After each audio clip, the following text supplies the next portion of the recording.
नमस्कार, मैं खुशी और आप देख रहे हैं हिंद सागर। आइए नजर डालते हैं आज की बड़ी खबर पर। राजीव गांधी सरकार का फैसला एकदम सही। सुप्रीम कोर्ट ने नागरिकता एक्ट की धारा 6A को रखा बरकरार, 4-1 से फैसला। सुप्रीम कोर्ट ने गुरुवार को नागरिकता अधिनियम की धारा 6A की संवैधानिक वैधता को बरकरार रखा है। यह धारा 1955 के अधिनियम में राजीव गांधी सरकार द्वारा 1985 में डाला गया एक विशेष प्रावधान है, जिसके तहत 1 जनवरी 1966 से पहले असम में प्रवेश करने वाले अप्रवासियों को नागरिकता प्रदान की गई।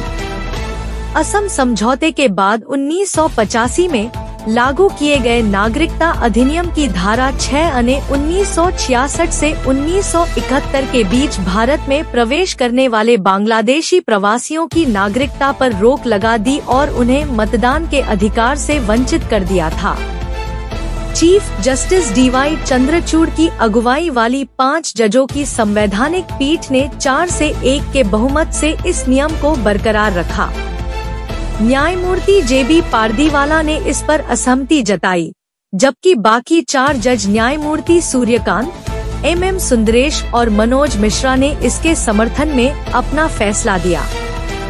बहुमत के फैसले को पढ़ते हुए CJI ने कहा कि धारा 6A का अधिनियमन असम के सामने आने वाली एक अनूठी समस्या का राजनीतिक समाधान था, क्योंकि बांग्लादेश के निर्माण के बाद राज्य में अवैध प्रवासियों के भारी संख्या में यहां आने से इसकी संस्कृति और डेमोग्राफी को गंभीर रूप से खतरे में डाल दिया था। सुप्रीम कोर्ट ने सिटीजनशिप एक्ट पर कहा, केंद्र सरकार इस अधिनियम को अन्य क्षेत्रों में भी लागू कर सकती थी, लेकिन उसने ऐसा नहीं किया, क्योंकि यह असम के लिए था। आने वाले प्रवासियों की संख्या और संस्कृति आदि पर उनका प्रभाव असम में अधिक है। असम में 40 लाख प्रवासियों का प्रभाव पश्चिम बंगाल के 57 लाख से अधिक है, क्योंकि असम का भूमि क्षेत्र पश्चिम बंगाल से कम है। असम समझौते को आगे बढ़ाया।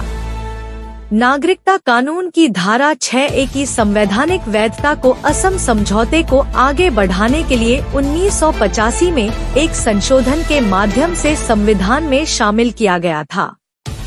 धारा 6A की संवैधानिक वैधता पर सवाल उठाते हुए 17 याचिकाएं दाखिल की गई थी। धारा 6A को असम समझौते के तहत संविधान के नागरिकता अधिनियम में शामिल लोगों की नागरिकता से निपटने के लिए एक विशेष प्रावधान के रूप में शामिल किया गया था। नागरिकता अधिनियम की धारा 6A विशेष प्रावधान के तहत शामिल की गई थी, ताकि असम समझौते के तहत आने वाले लोगों की नागरिकता से संबंधित मामलों से निपटा जा सके। कानून में ऐसा क्या था? कानून के इस प्रावधान में कहा गया है कि जो लोग 1 जनवरी 1966 को या इसके बाद और 25 मार्च 1971 से पहले बांग्लादेश सहित उल्लेखित इलाकों से असम आए हैं और यहाँ निवास कर रहे हैं, उन्हें वर्ष 1985 में संशोधित नागरिकता कानून के तहत नागरिकता के लिए धारा 18 के तहत अपना पंजीकरण कराना होगा।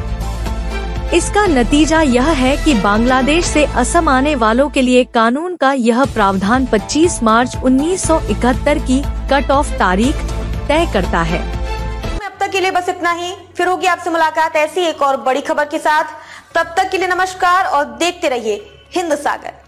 ऐसे ही लेटेस्ट अपडेट्स के लिए हमारे चैनल को सब्सक्राइब करें और तुरंत नोटिफिकेशन पाने के लिए बेल आइकन प्रेस करना ना भूलें। और यदि आप हमें फेसबुक के माध्यम से देख रहे हैं तो हमारे चैनल को फॉलो जरूर करें।